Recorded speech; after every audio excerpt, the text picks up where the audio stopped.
My name is Mildred, and I am 78 years old. For 50 years, I carried a wound in my heart that never healed. My son Tommy disappeared when he was just 5 years old, and everyone told me he drowned in Miller Lake. They said I needed to accept it and move on. But a mother knows. A mother always knows. Then, one ordinary afternoon, I turned on the television and saw a man being interviewed. Those blue eyes, that birthmark shaped like a maple leaf on his neck. My teacup shattered on the floor. Before I begin this story, I would love to know where you are watching from today. Please, drop your location in the comments below. If stories about a mother's unbreakable love touch your heart, please hit that like button and subscribe to this channel. This journey took me 50 years, and I believe it will remind you that hope should never die. Now let me take you back to where it all began. The year was 1975, and I was 28 years old living in a small town called Cedar Falls, Ohio. My husband Harold and I had a little white house with a wooden fence and a garden full of tulips that I tended every morning. Life was simple back then, but it was beautiful in ways I did not fully appreciate until it was gone.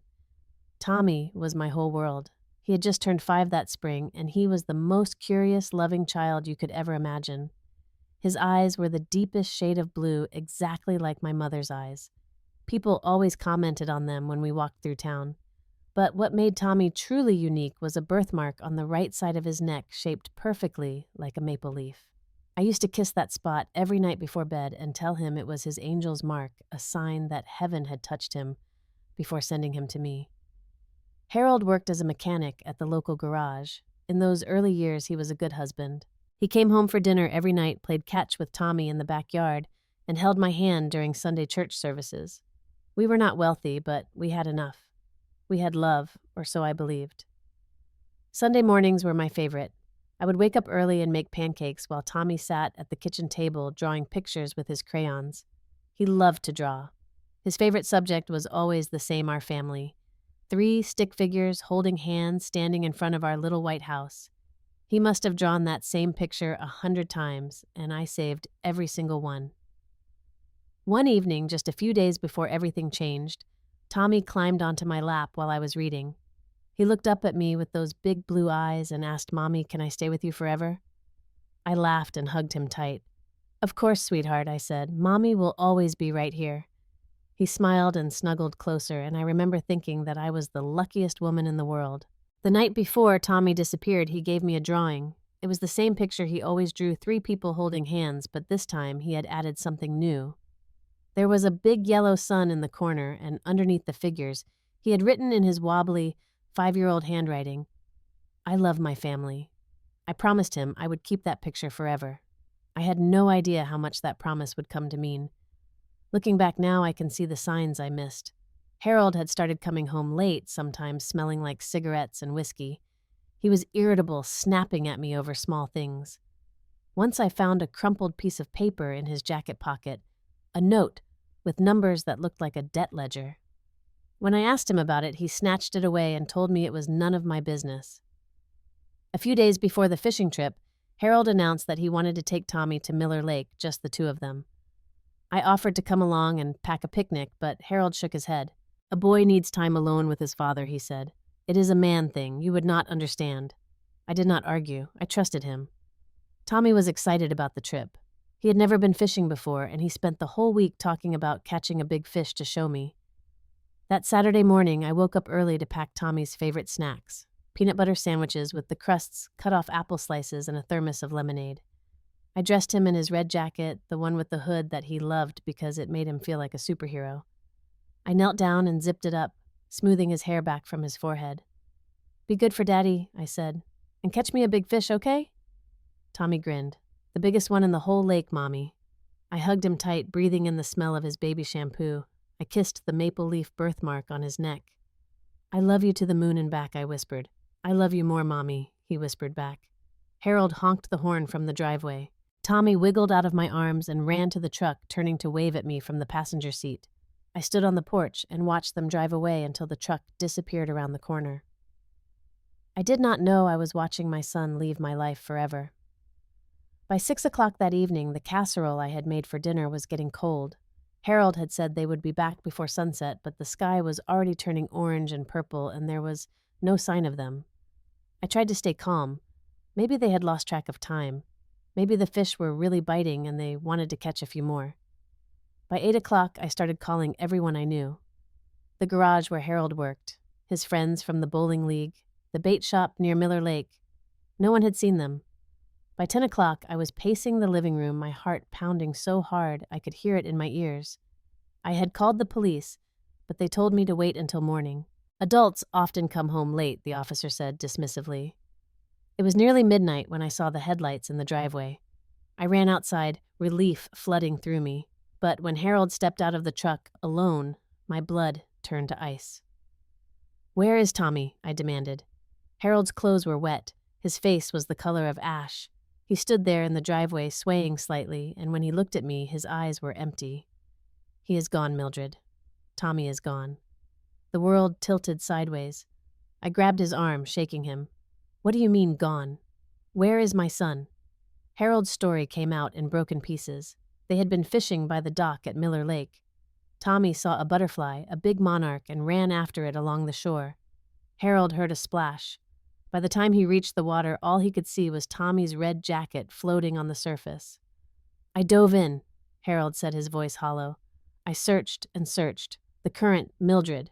There is an underground current. It must have pulled him down." I screamed. I screamed until my throat was raw, until the neighbors came running, until the police arrived with their flashlights and their grim faces. I screamed until Harold had to hold me down to stop me from running into the darkness toward the lake. The search lasted 5 days. Divers went into Miller Lake again and again. They dragged the bottom. They searched downstream for miles. They found nothing. No body, no trace. Just that red jacket, waterlogged and empty, pulled from the shallows where Harold said he had found it. On the 6th day, the police chief came to our house. His face told me everything before he even opened his mouth. "Mrs. Whitmore," he said, removing his hat, "the official conclusion is accidental drowning. The underground currents in Miller Lake are well documented. We believe your son's body was carried into the cave system beneath the lake. I am so sorry. There is nothing more we can do." They held a funeral 3 days later. A funeral without a body, without a casket, without any proof that my son was actually dead. I sat in the front pew of the church holding Tommy's red jacket in my arms while the pastor spoke words that meant nothing to me. Harold sat beside me crying. Everyone praised him for his bravery, for diving into that water to search for his son. They patted his shoulder and told him it was not his fault. They brought casseroles and flowers and sympathy cards. But something did not feel right. I watched Harold at the reception accepting condolences with his head bowed, and I noticed something strange. His grief seemed performed like an actor hitting his marks. When he thought no one was looking, his expression went blank, empty, relieved. A few days after the funeral, I was doing laundry when I found something in the pocket of Harold's work pants, a roll of cash. More money than Harold had ever brought home in his life. Hundreds of dollars, maybe more. When I confronted him, he said it was a bonus from the garage, a sympathy gesture from his boss. I wanted to believe him. I needed to believe him. The alternative was too horrible to consider. But late at night, when sleep would not come, I lay in the darkness and wondered. The story had holes. Why would Tommy run after a butterfly near the water when he was afraid of deep water? Why had Harold waited so long to come home after the accident, and where had all that money come from? I kept these questions locked inside me, buried beneath the crushing weight of my grief. I had no proof of anything except my own suspicion, my own maternal instinct screaming that something was terribly wrong. I held Tommy's red jacket every night and cried until there were no tears left. And somewhere deep in my heart, a small voice whispered, "He is not dead. Your son is not dead." The years that followed were the darkest of my life. My marriage to Harold collapsed within 2 years of Tommy's disappearance. The man I had loved or thought I loved became a stranger. He grew distant, spending more and more nights away from home. When he was home, we barely spoke. The house that had once been filled with Tommy's laughter became a tomb. I discovered Harold's affair in the spring of 1977. A neighbor saw him coming out of a motel on the highway with a woman half his age. When I confronted him, he did not even bother to deny it. "You died when Tommy died," he said coldly. I need someone who is alive. The divorce was finalized that summer. Harold took his clothes, his tools, and whatever was left of our savings. He moved to another state. I never saw him again, and for years I did not want to. I stayed in Cedar Falls because I could not bear to leave. Leaving would have meant abandoning Tommy's memory, abandoning the hope that somehow, someday, he would find his way back home. I kept his room exactly as it was.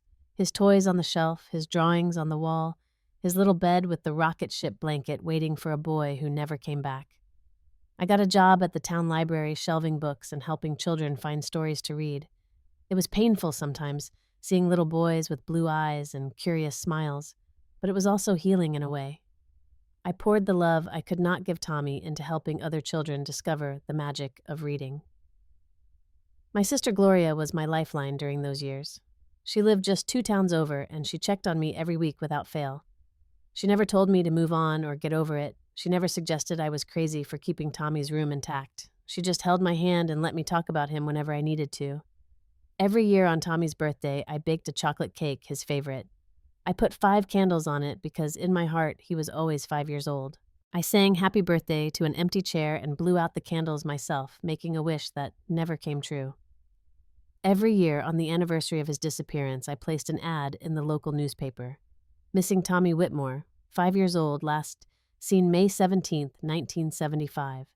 Blue eyes, blonde hair, maple leaf birthmark on right side of neck. If you have any information, please call. No one ever called. But I kept placing those ads anyway, year after year, decade after decade. People in town thought I was stuck in the past. Some of them pitied me. Others whispered that I had lost my mind. But I did not care what they thought. A mother knows her child, and something in my heart refused to accept that Tommy was gone forever. The years turned into decades. 1985, 1995, 2005, 2015. I watched the world change around me. Technology advanced. People came and went. The library got computers, then internet, then everything I did not understand. Through it all, I remained anchored to Cedar Falls, anchored to hope. I never remarried. How could I? My heart was buried somewhere, either at the bottom of Miller Lake or in a place I could not find. There was no room for another love, another life. There was only Tommy and the endless waiting. By 2025, I was 78 years old. My hair had turned completely white. My joints ached in the cold weather. I needed reading glasses and sometimes forgot where I put my keys. But my mind was sharp, and my heart still carried that small, stubborn flame of hope. Gloria, who was 74, kept telling me I needed to prepare myself. "We are not young anymore, Mildred," she would say gently. "Maybe it is time to find some peace." I would shake my head. I will find peace when I find the truth, not before.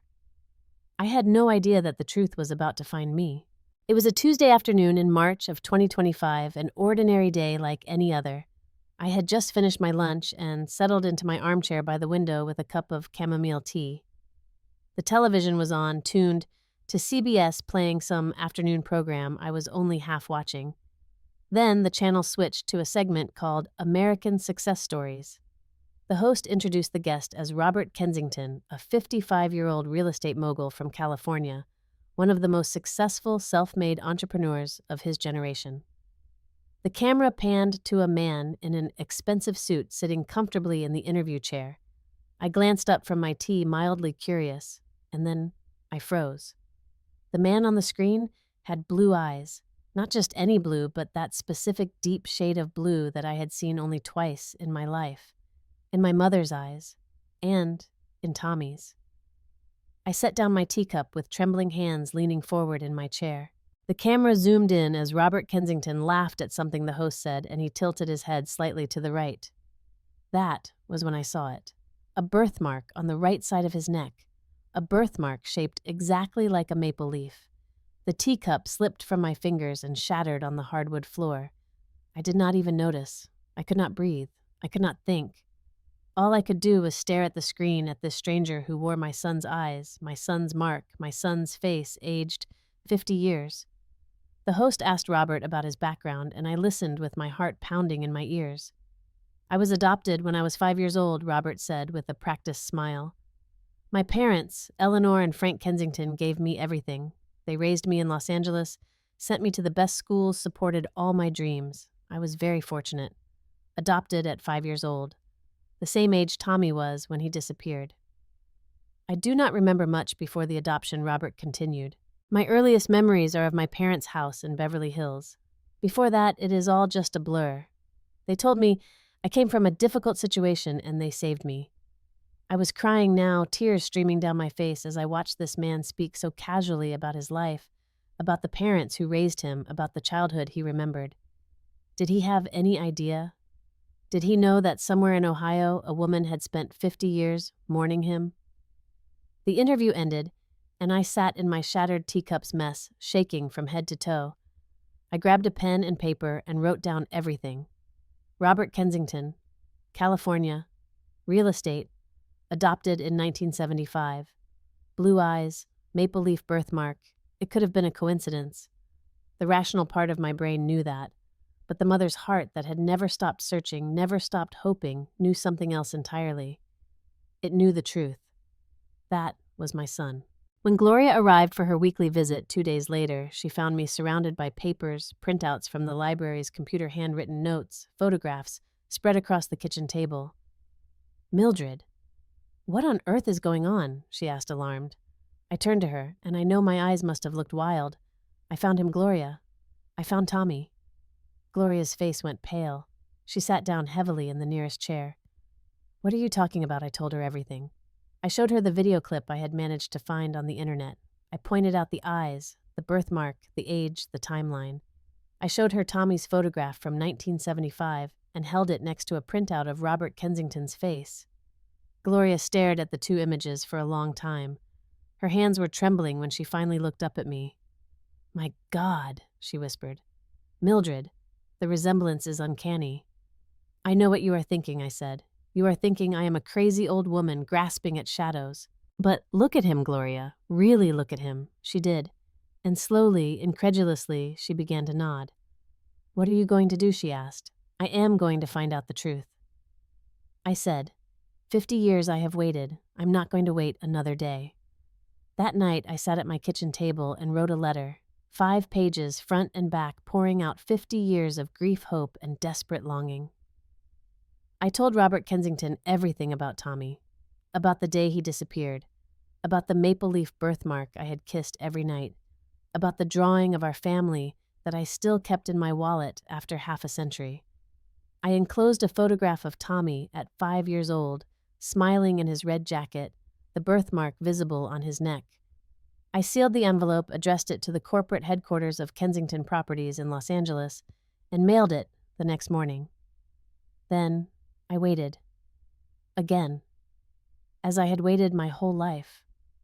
2 weeks passed with no response. Every day I checked the mailbox with a mixture of hope and dread, and every day I found nothing but bills and advertisements. I called the company's main number several times, explaining that I had sent an urgent personal letter to Mr. Kensington. Each time, I was transferred to a different department, put on hold, or politely dismissed. He must receive hundreds of letters, Gloria said, trying to comfort me. It might take time, but time was something I did not have. I was 78 years old. My health was good for my age, but I had already waited 50 years. I could not bear to wait much longer. By the end of the 3rd week, I made a decision that shocked even myself. I was going to California. I was going to find Robert Kensington in person, and I was going to look into his eyes and know the truth. Gloria tried to talk me out of it. Mildred, you cannot just fly across the country and show up at a stranger's office. What if he refuses to see you? What if security throws you out? Then, at least I will have tried, I said. I have spent 50 years wondering. I will not spend whatever time I have left wondering some more. I booked a flight to Los Angeles, the first flight I had taken in over 30 years. I packed a small suitcase with a few clothes and all of Tommy's keepsakes, the drawing, the photographs, even the red jacket faded now, but still carefully preserved. I booked a hotel room near the Kensington Properties headquarters. Gloria insisted on coming with me. I am not letting you do this alone, she said firmly. Whatever happens, I will be there. We arrived in Los Angeles on a sunny Wednesday morning. The city was overwhelming, loud, and crowded, and nothing like Cedar Falls. But I had not come for sightseeing. I had come for my son. The Kensington Properties building was a gleaming tower of glass and steel in downtown Los Angeles. I walked through the revolving doors with my heart in my throat, Gloria beside me, clutching my suitcase full of memories. The lobby was vast and intimidating, full of people in expensive suits rushing to important places. I approached the security desk feeling small and out of place. "I would like to see Mr. Robert Kensington," I said, trying to keep my voice steady. The guard barely looked up. "Do you have an appointment?" "No, but it is very important. I sent him a letter several weeks ago. My name is Mildred Whitmore."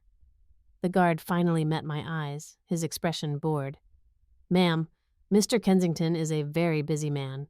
Without an appointment, I cannot let you up." "Please," I said. "I have come all the way from Ohio. I believe Mr. Kensington may be my son." The guard's eyebrows rose. He exchanged a look with his colleague, and I saw them both fighting not to roll their eyes. "Another crazy person," their expression said. "I am sorry, ma'am. I cannot help you. You are welcome to wait in the lobby if you would like, but I cannot guarantee Mr. Kensington will be available." So I waited. I sat on a leather bench near the elevators and watched people come and go. Gloria sat beside me, holding my hand. The first day passed with no sign of Robert Kensington. The second day was the same. And the third. By the fourth day, I had become a fixture in that lobby.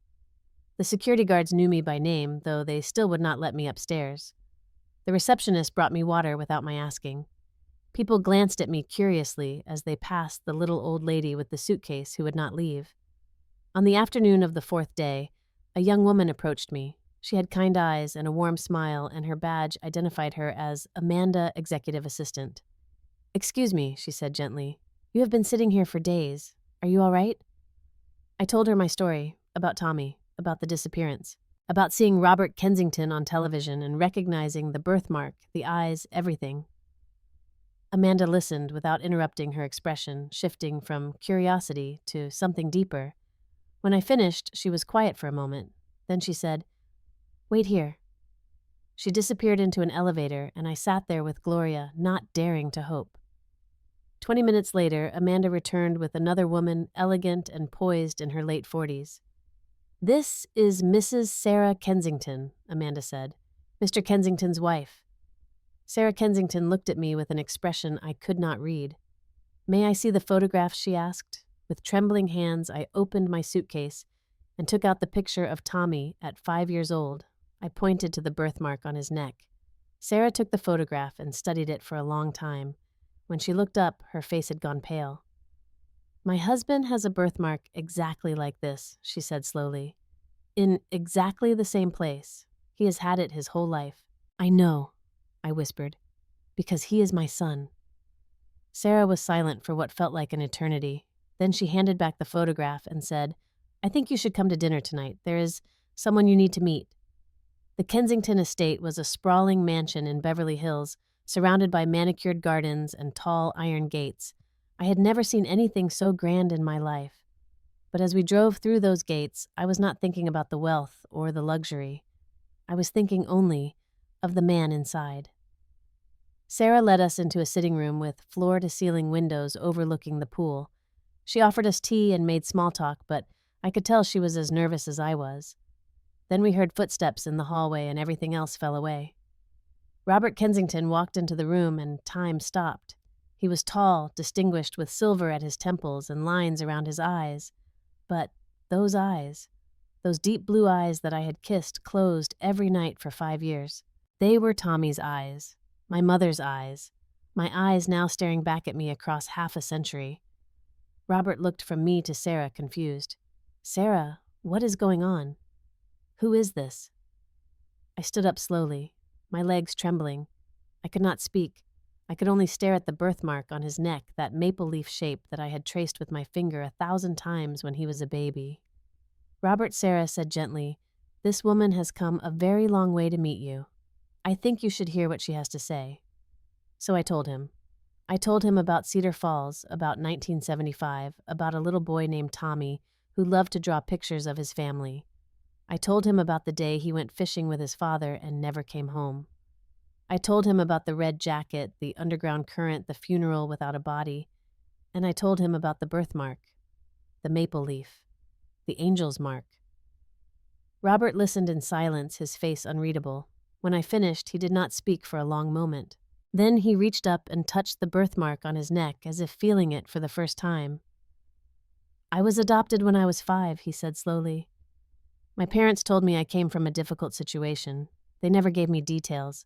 I always assumed my birth parents had abandoned me or that they were unable to care for me. I never abandoned you," I whispered, tears streaming down my face. "I thought you were dead. For 50 years I thought you were dead." Sarah reached out and took Robert's hand. "There is a way to know for certain," she said. "A DNA test." Robert nodded slowly. Yes, we should do that." The test was conducted the next day at a private laboratory. They told us results would take about a week. 7 days of waiting that felt longer than the 50 years that had come before. I spent that week at a nearby hotel, unable to eat, unable to sleep. Gloria stayed with me, making sure I took my medication and ate at least a few bites of food. Sarah called every day to check on me, and I began to understand why Robert had married her. She had a kind heart, a generous spirit.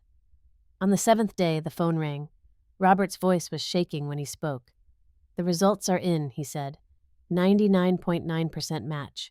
You are my mother." I dropped the phone and collapsed onto the bed, sobbing so hard I could not breathe. 50 years. 50 years of grief, of doubt, of stubborn hope that everyone said was foolish. And now, finally confirmation of what my heart had always known. My son was alive. My Tommy was alive. Robert came to the hotel that evening. When he walked through the door, I ran to him and threw my arms around him, holding him the way I had longed to hold him for half a century. He was stiff at first, uncertain, but then his arms came around me and he buried his face in my shoulder. "Mom," he whispered, the word he had not spoken in 50 years. "Mom." We held each other and cried, for the time we had lost, for the lies we had been told, for the miracle that had brought us back together. But amidst the joy there was a shadow, a question that demanded an answer. How, Robert asked when we finally pulled apart. How did I end up with the Kensingtons? What really happened that day at Miller Lake? It was time to find the truth. Robert hired a private investigator, the best money could buy.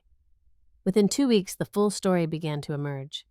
Harold had been a compulsive gambler drowning in debt to dangerous people. In 1975, he owed over $15,000 to loan sharks who had threatened his life. Desperate and cornered, he made a deal with the devil. The Kensingtons, Eleanor and Frank, were a wealthy couple unable to have children of their own. They had been looking to adopt for years, but the legal process was too slow for their liking. Through a network of underground contacts, they connected with Harold, who offered them something priceless, a healthy 5-year-old boy, no questions asked. Harold sold Tommy to the Kensingtons for $20,000. He took our son to that lake, staged the drowning, threw Tommy's jacket in the water, and then drove our boy across state lines to Los Angeles, where the Kensingtons were waiting. Eleanor and Frank changed Tommy's name to Robert, created false adoption papers, and raised him as their own. They told him he had been saved from a bad situation. They never told him the truth about where he came from. When I heard this, I felt a rage unlike anything I had ever experienced. 50 years of grief. 50 years of mourning a child who was not dead. All because a man who had promised to love and protect our family had sold our son like property. I wanted to find Harold and confront him with my own hands.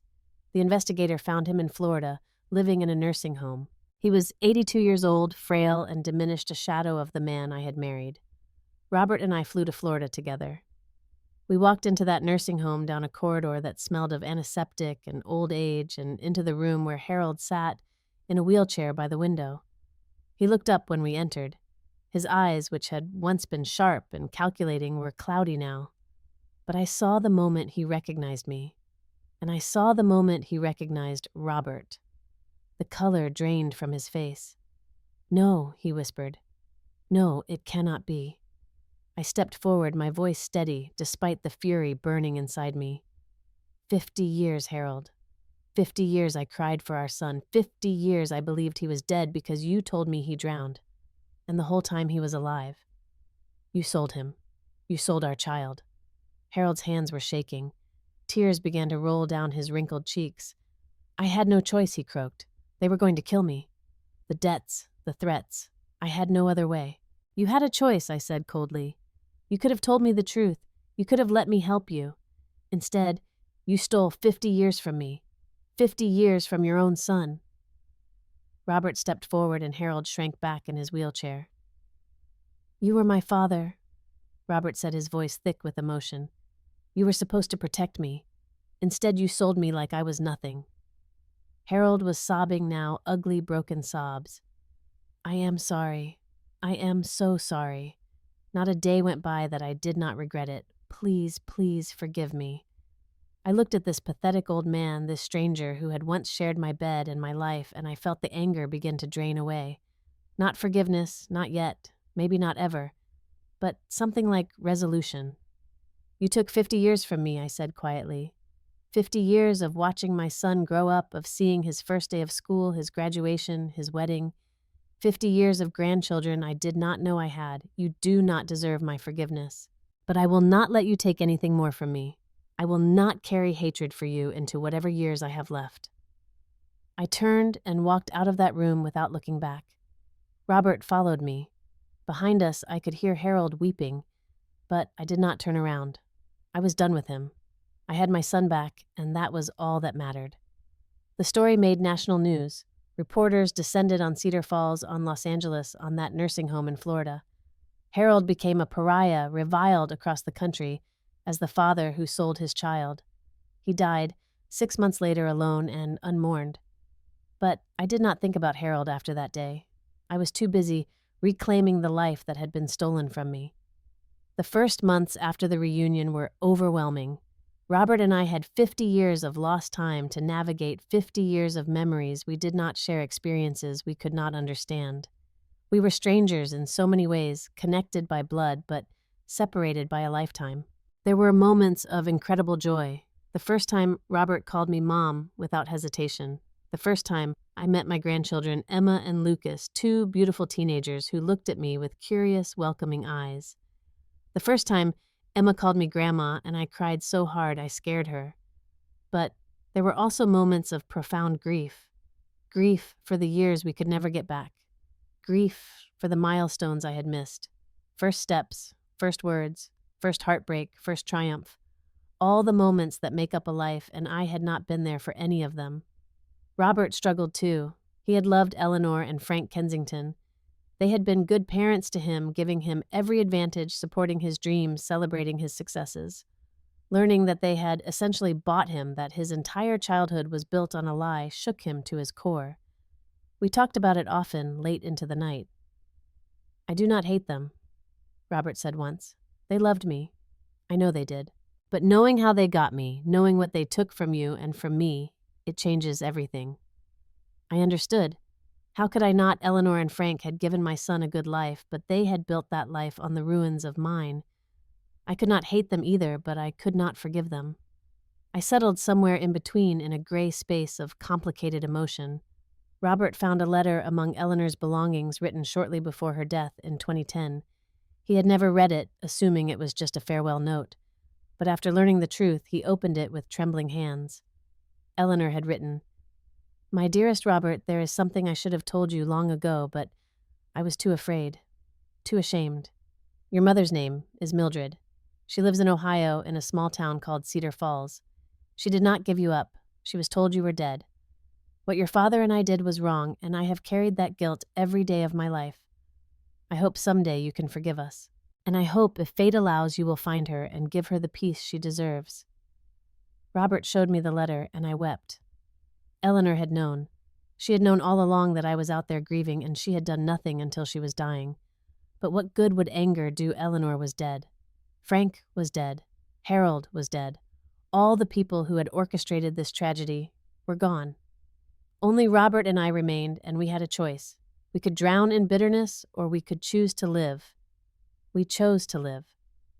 Robert brought his family to Cedar Falls for my 79th birthday. It was the first birthday party I had celebrated in decades. Gloria baked my favorite lemon cake, and we gathered around the table in my little white house with the wooden fence, the house I had kept all those years, hoping Tommy would come home. Robert gave me a gift that made me cry all over again. a painting done by a professional artist based on Tommy's childhood drawings. 3 figures holding hands in front of a little white house with a big yellow sun in the corner. Beneath them, in beautiful script, "I love my family." I put it on the wall next to the original drawing, faded and fragile after 50 years. The 2 pictures, side by side, spanning half a century. Past and present, loss and redemption. Emma and Lucas ran around the garden, their laughter filling spaces that had been silent for too long. Sarah helped Gloria in the kitchen, the 2 of them chatting like old friends. Robert sat beside me on the porch swing, holding my hand.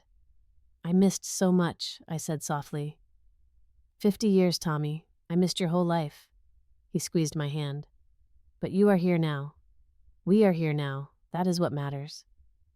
I looked at my family scattered across my yard like a beautiful dream I had finally stopped dreaming. I thought about everything I had endured to reach this moment. The grief, the loneliness, the stubborn hope that everyone said was foolish. It had not been foolish, it had been faith. Faith in something I could not prove, could not explain, could only feel. Faith that my son was alive, that someday, somehow, I would find him again. And I had. After 50 years against all odds, I had found my Tommy. Forgiveness is a strange thing. I did not forgive Harold, not really. What he did was unforgivable. But I let go of the hatred because hatred is a prison, and I had been imprisoned long enough. I learned that the past cannot be changed, but it does not have to define us. We can choose what to carry forward and what to leave behind. I chose to carry forward love, hope, and gratitude. I left behind bitterness, regret, and what if. Most importantly, I learned that it is never too late.